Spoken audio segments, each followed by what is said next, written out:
A descoberta da tumba intacta de Tutancâmon foi o maior achado arqueológico da história. Rei Tut logo se tornou um nome familiar. Todos sabem sobre seus tesouros dourados, mas muito mais interessante é a história de sua trágica infância, seu extraordinário caso de amor e sua súbita e misteriosa morte. Agora, novas pistas estão revelando o homem por trás da máscara de ouro, o verdadeiro Tutancâmon. O mistério de Tutancâmon.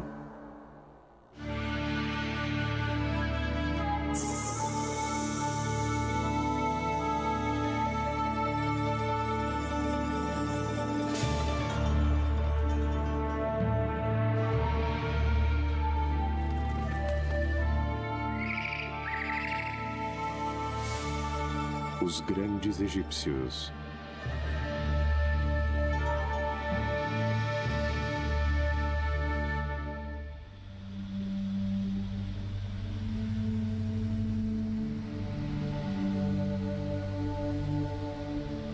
Os antigos egípcios eram compulsivos quanto ao registro de sua herança.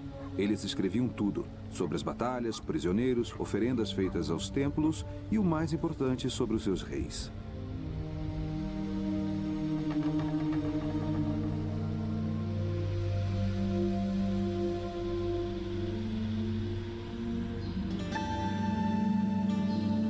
Se um egípcio queria impressionar um estrangeiro com a civilização egípcia, ele desandava a ler uma lista de reis. Quando o grande viajante Heródoto visitou o Egito, ele disse: "O sacerdote leu-me, de um registro escrito à mão, os nomes de 330 monarcas." Os egípcios tinham tanto orgulho de sua longa história que registravam os nomes de seus reis nas paredes dos templos. A lista que está melhor preservada encontra-se no templo de Sete I, em Abidos.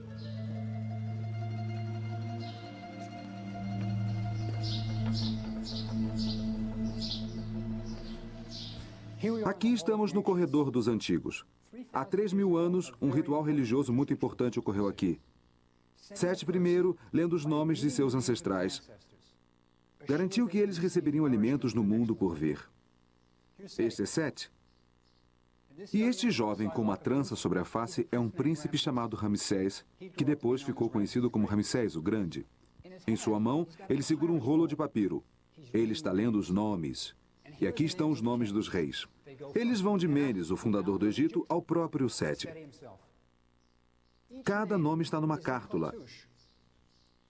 É uma moldura de corda ovalada que magicamente circunda o nome do faraó. Um pouco de proteção mágica sempre ajuda. Acima, ele diz o que está acontecendo. É uma oração para os mortos. Kiptah Socorro-Cyrus, o senhor da tumba, que está no templo de Sete, possa dar oferendas aos reis do Alto e Baixo Egito do Senhor das Duas Terras, Sete I. Que eles possam ter pão, cerveja, roupas, alabastro, tudo de que precisavam. E aqui estão os nomes dos reis que receberiam essas oferendas. Aqui está Quéops, o construtor da Grande Pirâmide. Aqui embaixo, Amenhotep III. Ele reinou durante o período de maior prosperidade do Egito. Mas há um problema aqui. O nome do rei mais conhecido do mundo está faltando. Onde está Tutancâmon?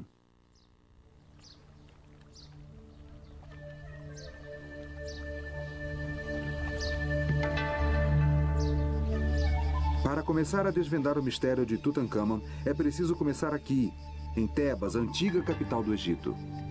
Era um lugar de fabulosa prosperidade. Os tributos fluíam do Oriente Próximo. O ouro do Sul. O Egito estava no auge. Resultado de mais de 1000 anos de estabilidade.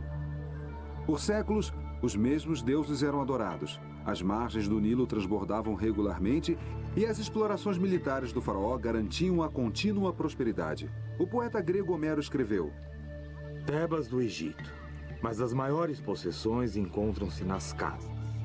Tebas dos 100 portais. 200 soldados lutaram na guerra com cavalos e carruagens. Era um lugar incrível. E nesse momento, quando o Egito estava no auge, o faraó Akenaton impôs uma poderosa conversão religiosa.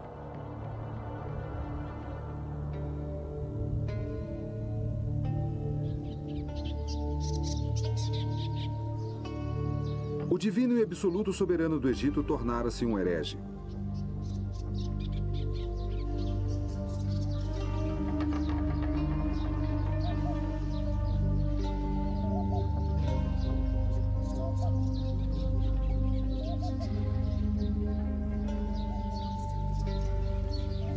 Saíram todos os deuses antigos e foram substituídos por um só, o deus Sol, Aten.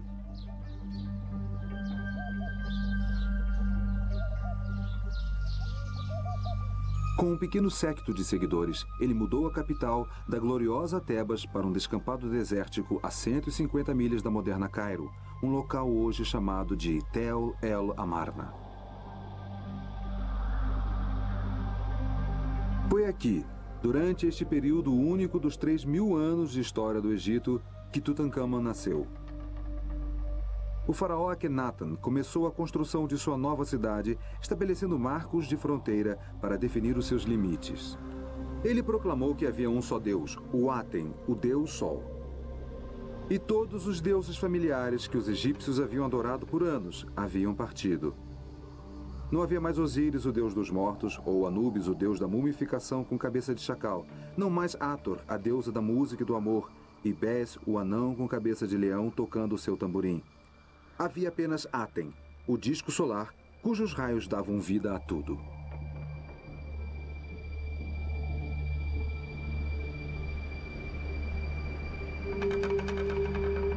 Esta era a religião dentro da qual Tutankhamon nasceu.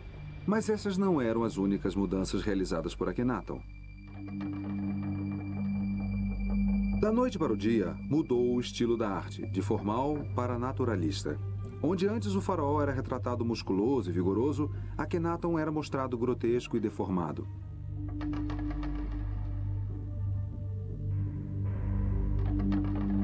Nunca na história egípcia um faraó havia sido retratado deste modo. Suas estátuas mostravam um rosto alongado, peito inchado, pernas abauladas e braços raquíticos.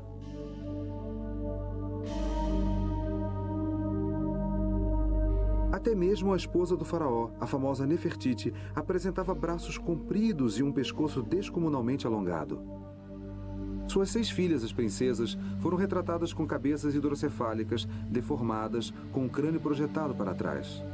Quando os primeiros egiptólogos descobriram essas estátuas grotescas, eles imediatamente perceberam que algo bizarro havia acontecido aqui. E mais surpreendente ainda era a maneira como a família real foi retratada junta. Todos eram mostrados em cenas íntimas, beijando-se e tocando-se. Akhenaton frequentemente era mostrado segurando uma das filhas no joelho num doce momento familiar. Desde o início da civilização egípcia, nenhuma família real havia sido retratada dessa maneira. Séculos de tradições simplesmente tinham desaparecido. Akhenaton também mudou o sistema político que havia sido tão bem sucedido para o Egito. No passado, a dominação egípcia sobre o Oriente Próximo tinha sido construída sobre um grande exército liderado pelo faraó. Tendo o rei à sua frente, o exército marchava em direção aos países estrangeiros para ampliar as fronteiras do Egito. Depois que o exército conquistava a nova terra, voltava com tudo de valor que podia carregar. Esperava-se que um tributo anual fosse enviado, senão o exército voltaria. Era um sistema simples e o Egito enriqueceu muito. Akhenaton recusou-se a fazer isso. Ele simplesmente não estava interessado. Na sua cidade isolada, ele se dedicava às orações ao deus Aten e passava o tempo com sua esposa Nefertiti e suas filhas. Akhenaton transformou o papel de faraó, de líder político, em líder religioso. Foi uma época notável para o Egito, e Tutankhamon nasceu nesse tumultuado mundo. Do outro lado do rio Amarna, os escavadores descobriram uma inscrição que afirma que o pai de Tutankhamon era um faraó. Mas qual faraó? A resposta foi encontrada em um vale remoto, onde Akhenaton construiu a sua tumba.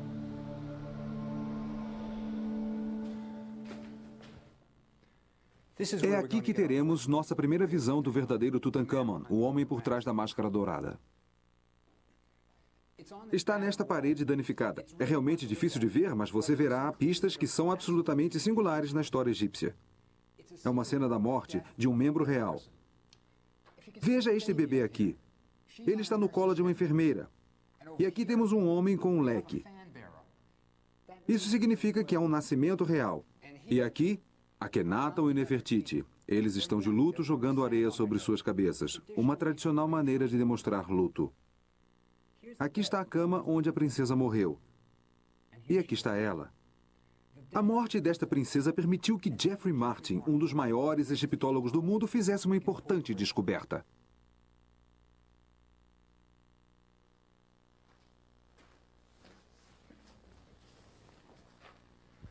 O que o professor Martin percebeu é que nesta sala há uma cena quase idêntica. Aqui estão as carpideiras, e aqui está uma se abaixando e jogando areia sobre o rosto. Mas desta vez não é a morte de uma princesa. É a morte de uma das esposas de Akhenaton. Uma esposa de menor importância, Ia. E Martin sugere que a criança que nasceu não é nada menos do que Tutankhamon. É aqui que a vida e a história de Tutankhamon começam. Para Tutankhamon, crescendo em uma cidade retirada, a vida deve ter sido muito agradável. As crianças eram bem amadas no Egito. Sem dúvida alguma, Tutankhamon foi levado todos os dias ao brilhante templo para adorar Aten em uma atmosfera de tranquilidade e amor. Parece que Aten foi o único. Não havia nenhum aspecto negativo na filosofia do atenismo.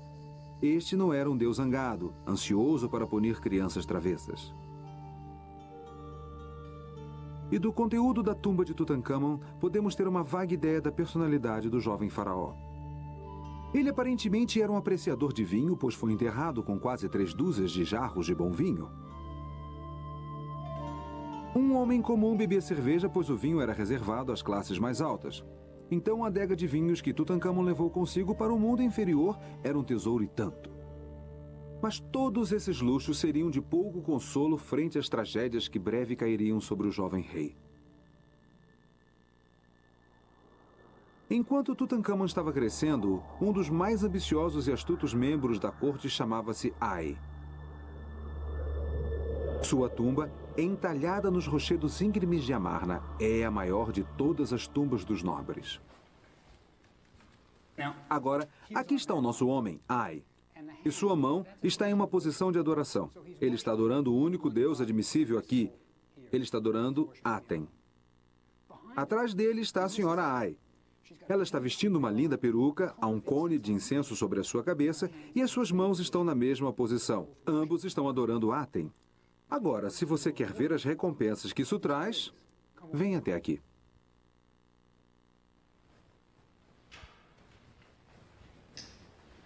Aqui está uma cena que mostra como você era recompensado em Amarna. Aqui está Akhenaton. E atrás dele, Nefertiti. Mas bem acima dele está o Aten, o disco solar, com seus raios descendentes. E o que eles estão fazendo aqui é dar colares de ouro a Ai e a sua esposa. E o legal é que as crianças estão junto. Há 3 princesas ajudando o papai. Uma das princesas está segurando uma bandeja com colares de ouro que está passando para sua mãe. E você pode dizer exatamente quando essa parede foi entalhada, pois há 3 princesas. E Akhenaton e Nefertiti tiveram 6 filhas. Isso situa a cena bem no meio do reinado de Akhenaton.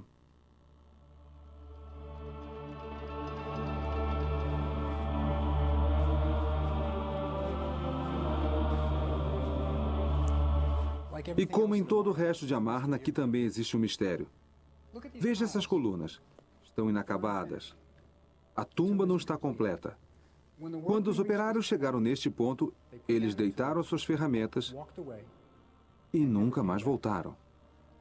Sabemos que Ai continuou vivendo anos depois disso. Então, por que o funcionário mais poderoso de Amarna deixou a sua tumba inacabada bem no meio do reinado do faraó? Ai interrompeu o trabalho em sua tumba porque não estava bem em Amarna e não tinha a menor intenção de viver ali. Akhenaton era um líder religioso, mas econômica e politicamente o Egito estava em rápido declínio. Os territórios estrangeiros foram perdidos. Os embaixadores egípcios escreveram que não eram mais respeitados e que o exército estava abandonado. Até mesmo a nova religião não era um sucesso. O povo sentia falta de seus antigos deuses e Akhenaton e Nefertiti foram obrigados a subornar os habitantes de Amarna para que aparentassem fidelidade. No 17º ano de seu reinado, Akhenaton morreu, sob circunstâncias desconhecidas. Algum tempo antes da morte de Akhenaton, Nefertiti não é mais citada, e só podemos presumir que ela também tenha morrido.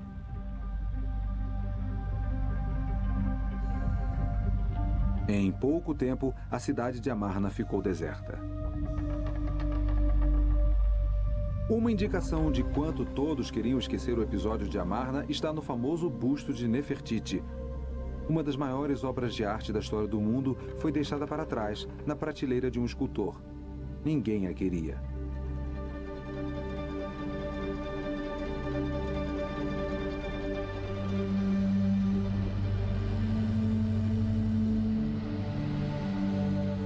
O Egito agora estava sem rei ou rainha. O pequeno Tutankhamon casou-se com sua irmã por parte de pai, Ankhesenamen, de 11 anos e meio. O jovem Tutankhamon, o único herdeiro homem, tornou-se assim faraó.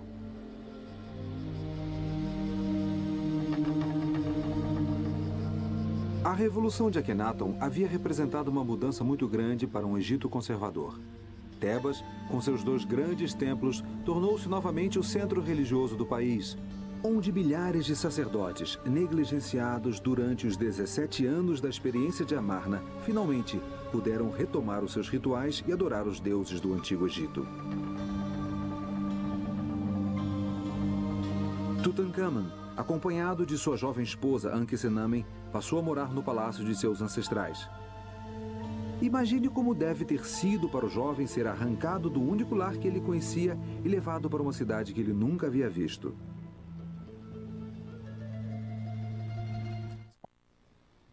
Na sala do trono, um órfão de 11 anos iniciou seu reinado como rei do Alto e Baixo Egito, senhor das 2 terras, Tutankhamon.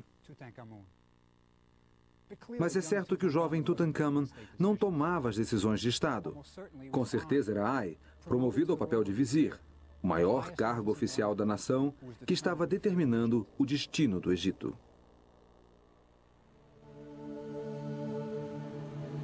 Tutankhamon não foi o único menino faraó da história do Egito.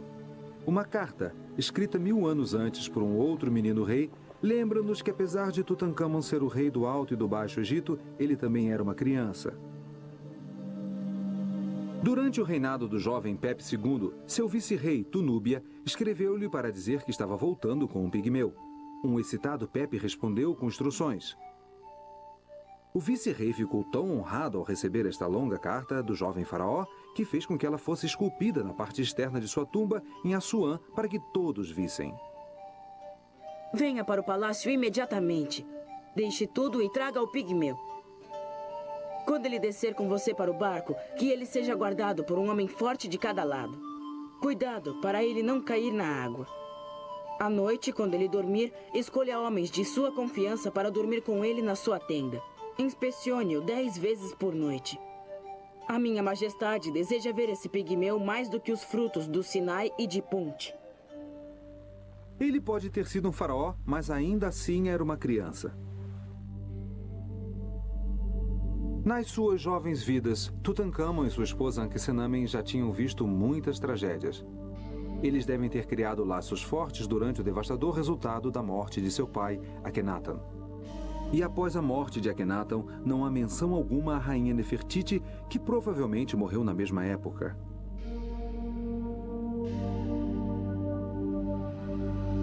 Agora eles eram órfãos, forçados a se mudar para Tebas, deixando para trás o seu lar, sua religião e até as memórias de seu amoroso pai, agora considerado um herege. Dos objetos encontrados na tumba de Tutankhamon, a impressão era de que o casal era inseparável. Uma das peças mais tocantes encontradas na tumba era um pequeno relicário de ouro que uma vez abrigou uma estátua de Tutankhamon. Cada uma das cenas do relicário mostra Ankhesenamen no papel de uma esposa amorosa e atenciosa. As vinhetas mostram o casal real em cenas de intimidade. São tocantes. Enquanto Tutankhamun caça, Ankhesenamen segura sua próxima flecha. Tutankhamun despeja um perfume nas mãos de sua noiva. Obviamente, eles são devotados um ao outro e gostam de ficar juntos. Por motivos políticos, a cerimônia de seu casamento ocorreu quando ainda eram crianças. Mas existia claramente uma real ligação afetiva entre marido e mulher. O relicário provavelmente foi encomendado por Ankhesenamen como um presente para seu marido. De certo modo, foi uma carta de amor escrita em ouro. Eles formavam um casal mágico e na tumba havia uma lamparina mágica que era o seu segredo especial. O vaso de alabastro não tem nada pintado na parte de fora, nem na parte de dentro. Mas quando é aceso, revela o jovem casal. O truque é que existe um segundo copo menor, esculpido para se encaixar por dentro, no qual o casal foi pintado. Então eles só podem ser vistos quando a lamparina é acesa e torna-se translúcida. Aqui neste canto do Museu do Cairo, há uma outra pista essencial sobre os acontecimentos. Isto é um comunicado ao público. Ele foi colocado no Templo de Karnak, o grande centro religioso de Tebas. Logo depois da chegada a Tebas, aqueles que orientavam Tutankhamun decidiram que ele deveria retornar aos antigos deuses. E foi assim que eles fizeram. Estas 3 linhas de hieróglifos aqui contam uma história terrível. Elas dizem o seguinte: os deuses e deusas do Egito, desde a ilha Elefantina até os pântanos do Delta, foram abandonados. Seus santuários estavam abandonados e cobertos de ervas daninhas. O país caiu na desordem. Os deuses tinham se esquecido desta terra. Basicamente, eles estavam culpando o pai de Tutankhamun pelo estado horrível em que o Egito se encontrava. Quando este aviso foi entalhado, Tutankhamun provavelmente tinha 12 anos. Estas não são as palavras de um garoto de 12 anos. Alguém estava culpando seu pai pelos males do mundo. Pense como ele deve ter se sentido. Deve ter sido horrível.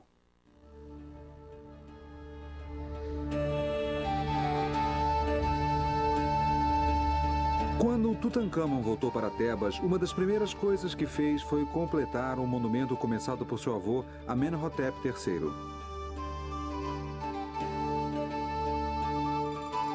Aqui no templo de Luxor, Amenhotep tinha construído uma colunada, mas ele morreu antes que ela fosse decorada.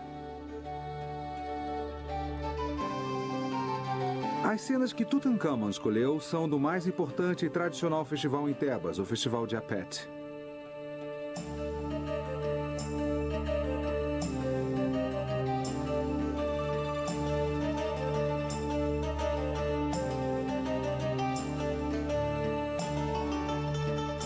Apet é o antigo nome egípcio para o Templo de Karnak. Uma vez por ano, as estátuas dos 3 deuses mais importantes de Tebas, Amon, Mut e Koshnu, eram colocadas em pequenos relicários e trazidas de Karnak para Luxor para que todos pudessem vê-las.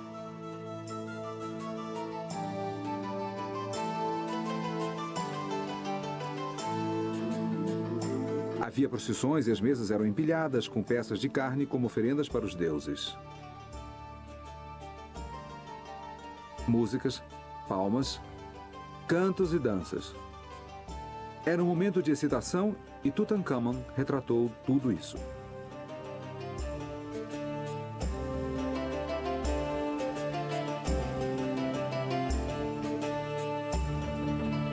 Ele também participava e ordenou que ele mesmo fosse retratado fazendo oferendas para os deuses. Há um grande problema aqui. Tutankhamun decorou todas essas paredes. Seu nome deveria estar em todo lugar, mas o único lugar onde você pode encontrá-lo é aqui, nesta parte isolada do templo. Estes 3 pequenos hieróglifos representam um de seus nomes, Nebi-Keperuri. Alguém se esforçou muito para eliminar qualquer traço de Tutankhamun. Tutankhamun e Ankhesenamen, sem dúvida alguma, eram muito unidos devido às tragédias que suportaram juntos. A escavação da tumba de Tutankhamun revelou ainda uma outra tragédia que partilharam juntos. Ankhesenamen havia sofrido 2 abortos. Em uma pequena câmara, fora da câmara funerária, 2 caixões em miniatura foram encontrados. Dentro deles havia 2 fetos. Howard Carter, o descobridor da tumba, desembrulhou o feto menor e percebeu que ele tinha uns 5 meses de maturidade e não mostrava sinais de ter sido mumificado. O segundo feto foi enviado para o Dr. Douglas Derry, professor de anatomia da Universidade do Cairo. Ele o desembrulhou e percebeu que era o feto de uma menina de 8 meses. Este havia sido embalsamado. Derry mencionou que ele encontrou no crânio o arame que os embalsamadores utilizavam para remover o cérebro. Os fetos, curiosamente, desapareceram nos anos 30, mas recentemente o feto maior foi redescoberto no Hospital Kasarel Ain, onde Derry o havia guardado. Quando o feto menor foi encontrado no ano passado, o Dr. Fauzi Gabala, dirigente do Departamento de Anatomia, convidou-me para examinar os 2 fetos. O que sempre me intrigou foi que na literatura antiga eles diziam que as múmias foram examinadas por Howard Carter e mais tarde por Derry, o anatomista da Universidade do Cairo. Sim.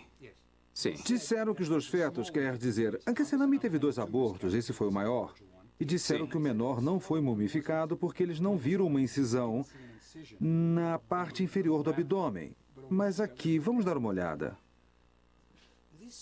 Este feto menor, infelizmente, foi muito atingido pela degeneração. Mas a resina está clara e aparentemente está na parte inferior da cavidade abdominal. Você pode ver que aqui a área não está tão enegrecida, mas a própria incisão não está aparente por causa da degeneração. E esta resina tem a mesma cor e a mesma textura e a mesma aparência do feto maior. Mas o local da incisão não está claro devido à degeneração. Está muito frágil? Sim, mas de modo diferente. Pense na habilidade dos antigos embalsamadores, trabalhando nesta menina pequenininha. Eles provavelmente tentaram remover os órgãos internos através de uma incisão abdominal. Esses caras eram incríveis. Quando você explora o crânio, descobrirá que esta é a parede do crânio e debaixo dele está a massa de linha embebida com Certamente. a área enegrecida pela resina. Então deve ter sido embalsamada ou algo Ela foi assim. mumificada, com certeza. Olhando para esses 2 pequenos seres humanos, só podemos imaginar o que teria acontecido se Tutankhamun e Ankhesenamen tivessem filhos que sobrevivessem. Se tivessem um herdeiro homem, as esperanças de qualquer um que esperasse ser rei se desvaneceriam, e o curso da história egípcia teria sido mudada para sempre.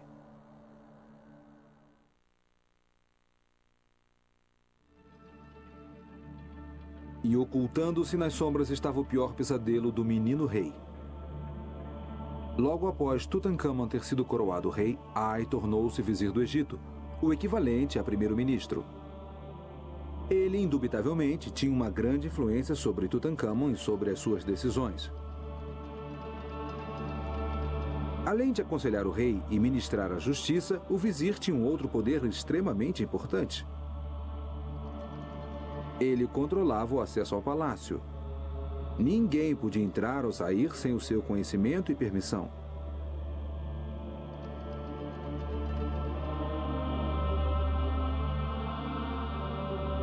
Entre os servidores de Ai, sem dúvida, havia aqueles que faziam o mal, assim como o bem.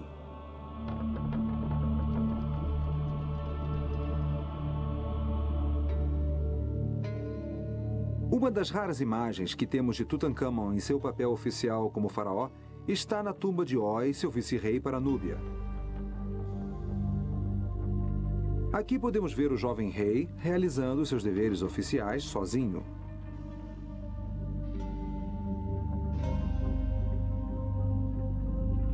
Roy era um homem importante na corte de Tutankhamun. Seu trabalho era manter o ouro fluindo da Núbia para o Egito. A antiga palavra egípcia para ouro era Nubi. Então, a Núbia, o Sudão de hoje, era onde se encontrava o ouro. Com certeza, o ouro para o caixão de Tutankhamun pode muito bem ter sido obtido devido aos conscienciosos esforços de Roy. Enquanto Roy volta da Núbia, podemos ver os seus cavalos espiando de seus estábulos.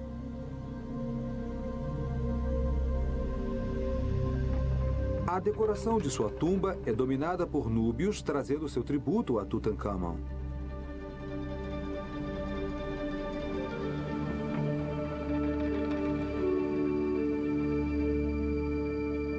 Girafas, macacos e inúmeros anéis de ouro.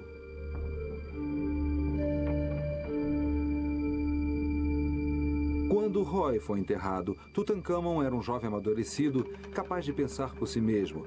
e provavelmente não mais querendo ser manipulado pelo seu poderoso vizir Ai. Esta nova independência deve ter lhe custado caro.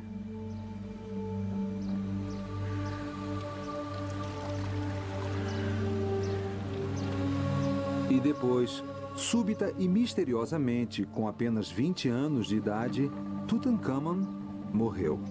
Seu corpo foi mumificado, transportado de balsa até a margem oeste do rio, o lugar dos mortos. E ali ele foi enterrado com os outros faraós do Egito, no Vale dos Reis. Esta é a mais famosa tumba do mundo. Mas todos que a visitam ficam desapontados. Não é grande coisa, é? Mas ninguém esperava que Tutankhamon morresse tão jovem. Ele não teve tempo de preparar uma tumba apropriada, mas ainda existem coisas maravilhosas dentro dela, como aqui. Tutankhamon ainda está aqui, neste sarcófago. Não é legal? Ele foi o único que deixaram em sua tumba. E aqui estão outras coisas maravilhosas, as pinturas. Se você souber como lê-las, elas lhe contarão a respeito do enterro de Tutankhamon. Levou 70 dias para mumificar o corpo, e esse foi todo o tempo que tiveram para os preparativos de sua tumba. Tiveram que arrumar os caixões, os móveis, as esculturas. Tudo tinha que estar aqui e eles tinham que fazer os rituais religiosos. Mas eles também tinham que escolher um novo rei e isso era um problema. Tutankhamon não deixou nenhum filho e o único membro real vivo era Ankhesenamen. Mas a parede aqui, ela mostra o dia do enterro. Aqui está a múmia de Tutankhamon. Ele está num trenó funerário. E esses 12 caras aqui, eles o estão puxando para dentro de sua tumba. E as pequenas faixas na cabeça são para o luto, e esses são os funcionários no palácio. Mas você sabe o que não está ali? Ai! Ele está aqui. Olhe com cuidado e veja o que ele está vestindo. Está vestindo uma pele de leopardo. Este é o traje de um alto sacerdote. E Ai está fazendo o papel do alto sacerdote, realizando a cerimônia da abertura da boca em Tutankhamon. Ele vai dar a ele a vida e o fôlego para o mundo do além. Mas olhe de novo, não é só isso que ele está vestindo. Nesta cabeça está a coroa de Faraó. E a cártula sobre a sua cabeça? Ela tem o nome de Ai. Ai tornou-se Faraó. Ele sucedeu Tutankhamon. E como Ai, um homem comum, tornou-se Faraó?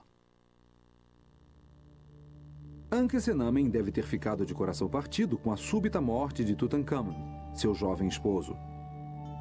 O seu relacionamento havia sido moldado desde crianças, partilhando o trágico resultado de Amarna. Por todo o tumulto e todas as mudanças, eles sempre tiveram um ao outro como amorosos confidentes. Nos dias imediatamente após a morte de Tutankhamon, uma série de eventos revelou a probabilidade de que diversos assassinatos ocorreram neste tumultuado período. O primeiro desses eventos, um pedido de Ankhesenamen, está gravado em uma antiga lâmina encontrada nos arquivos da capital hitita de Beyserrir, na moderna Turquia. A carta de Ankhesenamen era tão notável que até mesmo o destinatário da carta, o rei Tita, não acreditou nela. Meu esposo morreu. Eu não tenho um filho, mas dizem que vós tendes muitos filhos. Se me deres um filho vosso, ele se tornaria o meu marido. Eu jamais escolheria um de meus servos e faria dele meu esposo. Tenho muitos receios. Por que Ankhesenamen estaria pedindo para que um esposo lhe fosse enviado de fora das fronteiras do Egito e logo dos hititas, um tradicional inimigo do Egito? O rei hitita recusou, achando que era algum tipo de truque.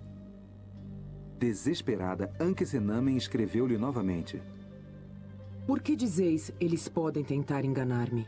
Se eu tivesse um filho, escreveria para um país estrangeiro de maneira a humilhar a mim mesma e ao meu país? Vós não confiais em mim e dizeis tal coisa. Aquele que era o meu esposo morreu, e eu não tenho filhos. Devo, por acaso, tomar um de meus servos e fazê-lo meu esposo? Dizem que vós tendes muitos filhos. Dê-me um deles, e ele será o meu esposo e o rei das terras do Egito. Então o rei enviou um de seus filhos ao Egito para desposar a desesperada Ankhesenamen, mas ele nunca chegou lá. Em algum lugar, no campo aberto de uma fronteira egípcia, ele foi assassinado. que Ankhesenamen estava tão determinada a encontrar o marido fora das fronteiras do Egito? Em cada uma de suas cartas, ela declara que nunca irá se casar com um servente. Esta não é uma frase comum. Deve ter havido alguma ameaça específica. Quem estaria forçando Ankhesenamen a tomar um homem comum como esposo? A resposta foi encontrada mais de 3.000 anos depois, na loja de um conhecido negociante de antiguidades no Cairo. Na primavera, Percy Newberry, um egiptólogo, encontrou em uma loja um anel com 2 cártulas. Uma de Ankhesenamen e outra de Ai. Newberry imediatamente escreveu a Howard Carter sobre esta revelação. Meu caro Carter, interessará você saber que acabo de ver um anel, que tem nele a cártula de Ankhesenamen junto com o prenome do rei Ai. Isso pode ser interpretado como significando que o rei Ai casou-se com Ankhesenamen, a viúva de Tutankhamon. Era então o velho vizir Ai, o servente que Ankhesenamen tão desesperadamente tentava evitar. Suas cartas urgentes ao rei Hitita, o anel encontrado pelo professor Newberry e as cenas de Ai na parede de Tutankhamon confirmam que Ai sucedeu Tutankhamon como rei do Egito, desposando a assustada jovem viúva. O que aconteceu a Ankhesenamen após o seu casamento com Ai? Quando o professor Newberry descobriu o anel, provando o casamento entre o ancião Ai e a jovem Ankhesenamen, de 21 anos, ele escreveu para Howard Carter. Há alguma chance de você ir para o Vale Oeste para ver a tumba de Ai? Se você for até lá, há uma dúvida muito interessante a ser esclarecida. Em uma das paredes da câmara do sarcófago, há uma figura do velho rei Ai, com a rainha Tei atrás dele. Existe algum traço de alguma figura atrás da rainha Tei? E a cártula é grande o bastante para o nome de Ankhesenamen? Se Ankhesenamen estava viva quando Ai morreu, cerca de 3 anos após o seu casamento, ela seria mostrada nas paredes de sua tumba. Então, é na tumba de Ai que precisamos procurar as pistas para o destino de Ankhesenamen.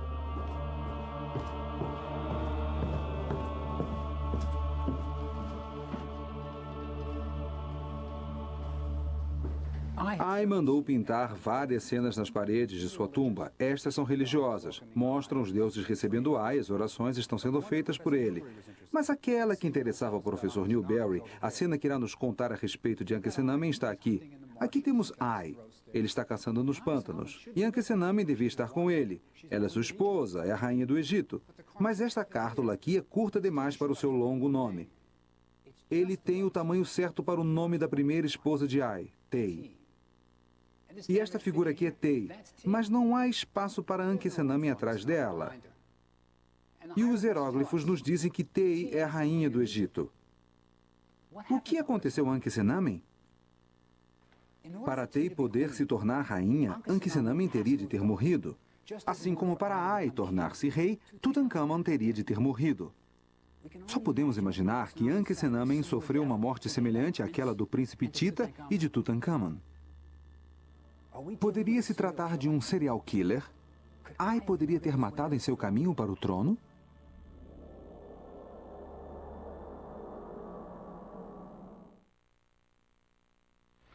Em 1968, mais uma peça na misteriosa morte de Tutankhamon se encaixou. O Dr. R.G. Harrison, um anatomista inglês, realizou um exame médico singular. As autoridades egípcias concederam uma permissão especial para a abertura do sarcófago de Tutankhamon uma única vez desde 1920.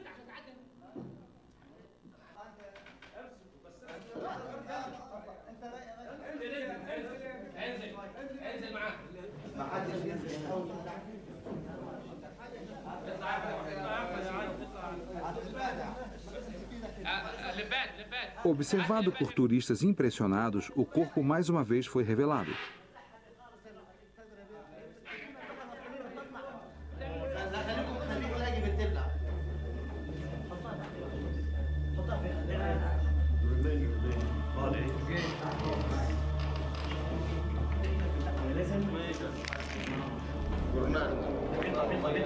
Nessa época, já havia máquinas de raio-x portáteis. E pela primeira vez, o corpo de Tutankhamon foi radiografado.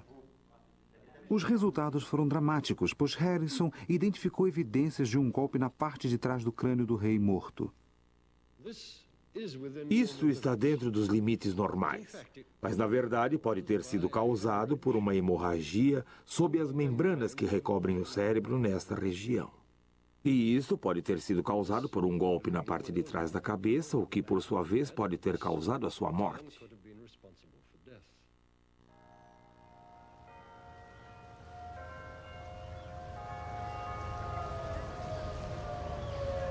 Ninguém tinha olhado para os raios-x de Tutankhamon desde que Harrison os havia estudado há mais de 30 anos. Então eu decidi conseguir uma cópia e levá-la para um conhecido radiologista da minha escola, o C.W. Post Campus da Universidade de Long Island. Aí está. Bem, a teoria que o Dr. Harrison propôs é bem interessante, porque eu acho que há uma interrupção aqui no osso occipital, na parte posterior do crânio, que pode representar uma pequena fratura. E ele então sentiu que essa área escura aqui representava o coágulo. Aham. Se for assim, e este é o outro lado do coágulo, isto sugere que o coágulo calcificou. Significaria que isso estava aí já há algum tempo, talvez diversos meses. Seria preciso estar vivo na época para obter essa calcificação. Então, se Tutankhamon recebeu um golpe na parte de trás da cabeça, ele teria sobrevivido, não morreu imediatamente. Se isso for um coágulo, como supôs... Certo. Agora, o É que... verdade, ele teria que ter Qual teria sido sobrevivido o por seu um bom estado de tempo. consciência? Ele estaria inconsciente ou... Inicialmente, ele poderia de algum modo viver, mas com certeza, com um coágulo desse tamanho na área confinada, que chamamos de fossa posterior, a parte de trás do crânio, isso causa uma grande pressão no cérebro e a área do cerebelo, certamente, estaria inconsciente por algum tempo para desenvolver a calcificação. Interessante. O que pode me dizer sobre a sua posição no momento do golpe? Em que posição ele estava quando recebeu esse golpe na parte de trás da cabeça? É um lugar normal para se receber um golpe? Não de um modo geral. Está bem próximo à base do pescoço. Aqui, temos um manequim, talvez eu possa lhe mostrar. Por favor, mostre. Agora, se ele estivesse deitado assim, o golpe teria que ser dado bem aqui, no pescoço, entre esta área e a base do crânio. Há um crânio aqui, eu vou pegar.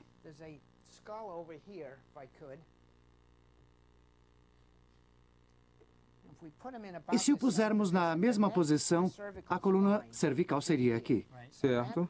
E a área que pensamos estar fraturada está bem aqui. Então o golpe teria que ser dado assim. Então ele poderia estar dormindo com o rosto para baixo quando o golpe foi desferido. É verdade. Ou a sua cabeça poderia estar assim. Aham. E ter sido golpeada dessa forma. Então ele talvez ficasse inconsciente, poderia sobreviver pelo menos um mês ou dois assim, e depois morreria como resultado do golpe. Correto, Interessante, correto. obrigado. Obrigado. A nossa nova prova do raio-x sugere que Ai teve de fato vários meses para tramar o seu caminho para o trono. Se Ai assassinou Tutankhamon, Ankhesenamen e o príncipe Tita, por que ele não foi levado à justiça? A resposta está escrita nas paredes da tumba de Hekmarai, que registrava os deveres e poderes do vizir. ممكن نروح هنا؟ شكرا.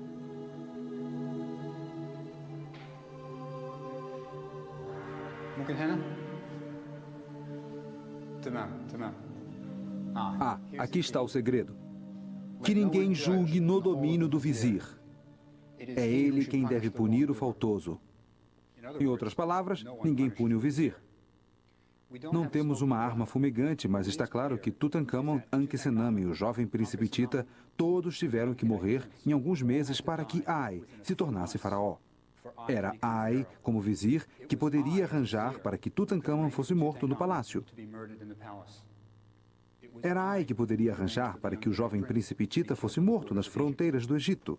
E somente Ai poderia forçar Ankhesenamen a casar-se com ele e depois mandar matá-la.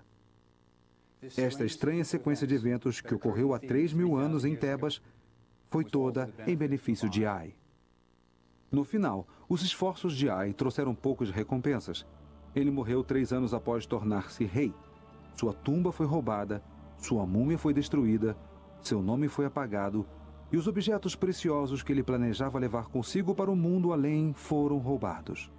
Hoje, o seu nome é desconhecido, lembrado apenas pelos egiptólogos, pois ele sucedeu Tutankhamon como faraó. Quanto a Tutankhamon, os egípcios odiaram tanto o que o seu pai fizera que sistematicamente removeram todos os traços de sua memória. É por isso que a cártula de Tutankhamon não está incluída nas paredes de Abidos, onde estão registrados os nomes de todos os reis do Egito. É por isso que o seu nome foi apagado das colunas do templo de Luxor que ele decorou. Mas apesar disso, seu nome ainda vive. Sua pequena tumba no Vale dos Mortos, logo coberta pelo cascalho do enterro de um faraó posterior, manteve-se intocada por 3.000 anos. Tutankhamon, que tanto sofreu em sua vida, descansa em sua tumba. O único faraó que ainda está enterrado no Vale dos Mortos. Somente para ele, a antiga oração egípcia tornou-se verdadeira. Que o Senhor das duas terras, o rei do Alto e do Baixo Egito, Nebiqueperuri Tutankhamon, tenha vida, saúde, prosperidade como Rai para sempre.